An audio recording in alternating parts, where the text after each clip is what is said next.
good to be in the position we are in right now. Being able to start the conference with 3 out of the 4 home games was great in order for us to build some confidence after having to go to Western and Dayton, 2 tough places to play. So 4-0, but it's just a fourth of the way through the season. So got to keep our guys extremely humble and extremely focused on what's in front of us, and that's practice and getting better right now. And then we've got a huge trip. Eastern Illinois is playing well, 2-3 in the league, and then Edwardsville. Obviously, we know where they're capable. Especially beating Eastern Kentucky a week or so ago, and we got swept up there last year.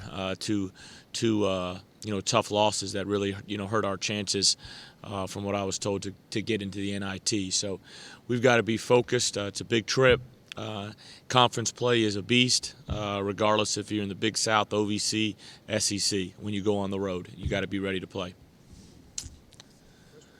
How nice was it to see Jeffrey Moss kind of bust out of his slump the other night? That was great. We've been fortunate to get off to really good starts, and then watching tape on Eastern, they've gotten off to some good starts. So that's going to be critical going up there to be able to get off to a good start. But a couple sloppy offensive possessions to start the game against P, kind of both ways, whether it's missed layups or deflections or blocked shots, fumbled balls.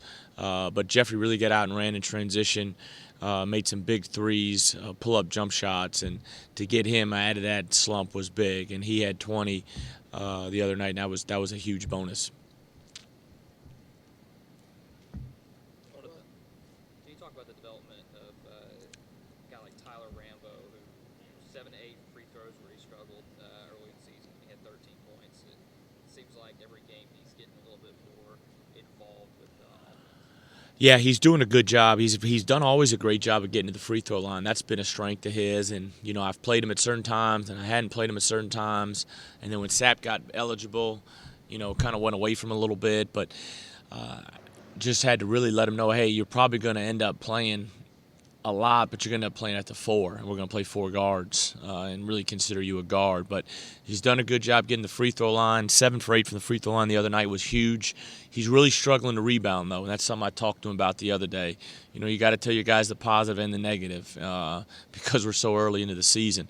But 7 for 8 from the free throw line was huge. He's got to get better, though, offensively and knowing exactly what we're doing. He's got to get tough-minded defensively. He can't be out there at the 4 spot and have 0.8 rebounds a game. We've got to have him rebound and contribute on that end.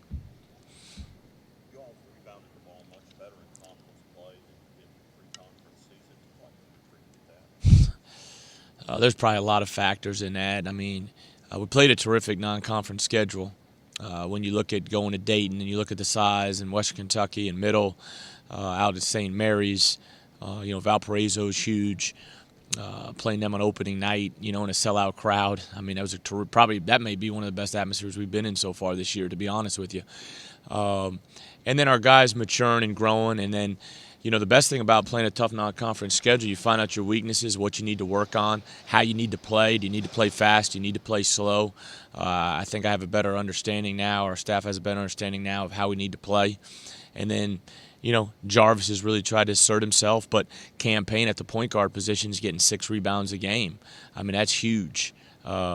Jeffrey Moss is, 4+ rebounds. And then Jonathan Farrell's starting to get in shape. I mean, people haven't covered us outside, from, you guys, but to where, I was on a conference call today. They say, well, have you progressed since the fall? Well, we had basically three of our top 6 guys not even involved in workouts, in the fall. So it's a process.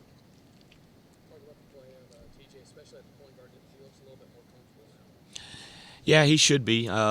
He's a good player. He brings us. The biggest focus TJ needs to have is being our best defensive player on the perimeter, being able to shut down the opponent's best player. That's what we need from him first and foremost, and then offensively really get out and run the wings and put pressure on the basket.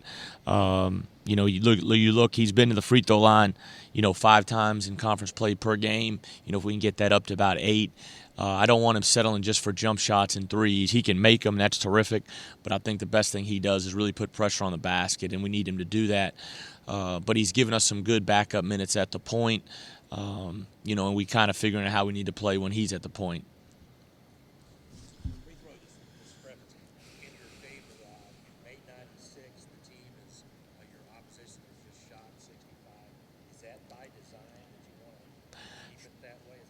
That I mean, if you can look at the free throw stat and the rebounding stat, and I told the guys if we can get our defensive field goal percentage down, I'm not happy with that, and I'm not happy with our 3-point field goal percentage defense.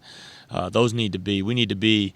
Field goal percentage defense needs to be. Our goal is 39. 3-point is 29, but when you're shooting the double amount of free throws and you're shooting 73% and then you're plus 10 rebounding, those are winning stats. In the preseason we had a lot of losing stats. Free throw line, turnovers, rebounding, those were losing stats. And our record indicated that. Now these are winning stats, and we're doing a great job of not fouling. We've been in foul trouble, but collectively we haven't fouled. We've been able. That's been a goal. Hey, no bonus till the under 5-minute mark of both halves, and that's been huge. And then we've been able to put pressure on the basket, whether it's going inside with paint touches or spreading the floor and driving it. How important is it going to be to establish your tempo, especially because EIU likes to use that full shot clock? Yeah, they don't play as much last year. I don't know if you've watched a lot of tape of them this year. It's not, last year, if I were watching them back from last year, now they grinded it out and ran it down and tried to, score really late. They don't play at that pace, as much this year. He's got a better complement of, he's got a better team. He's got a better roster.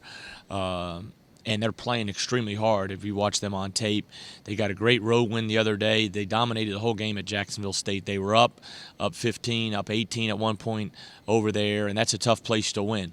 And it's a tough travel for them. And they went over there and played extremely well. So defense is going to be the key to that game on both ends of the floor.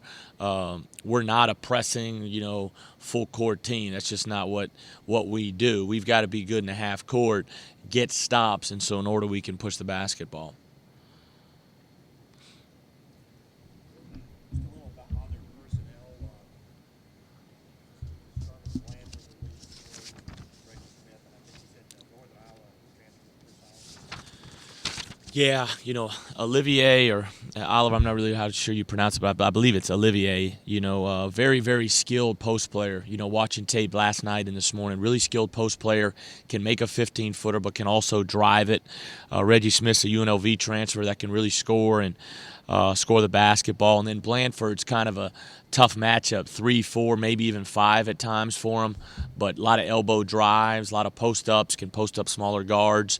Those 3 guys are going to be critical that we do a great job on them defensively. But they also have some other guys, Piper, who's been in the program for a long time, Austin, who can make shots, and then Piotrowski, the post player inside, really big, skilled, long post player that can score around the basket. So they have some pieces. And, the thing we have to do is go in there and try to establish tempo, but we've got to do a better job guarding them and taking away easy baskets, no layups, and keeping them off the free throw line. You bring up last year's road trip there. We already talked about it just from the standpoint is, hey, it's tough, 2 tough places to play. We went up there last year, 18-5. We win both those games. We lead the league. We're first place in the conference overall. And we go up there and we get beat. We get beat. Whether we played well or didn't play well, we got beat. And, both games, Eastern Illinois, watching that game the other night, they really picked us apart on the defensive end. We didn't do a great job, but we we didn't look locked in and focused. We played slow. And then 2 days before at Edwardsville, we got beat, in a close game. So we'll mention it for a minute, but this is a new team, and we just got to go try to play and play with great energy.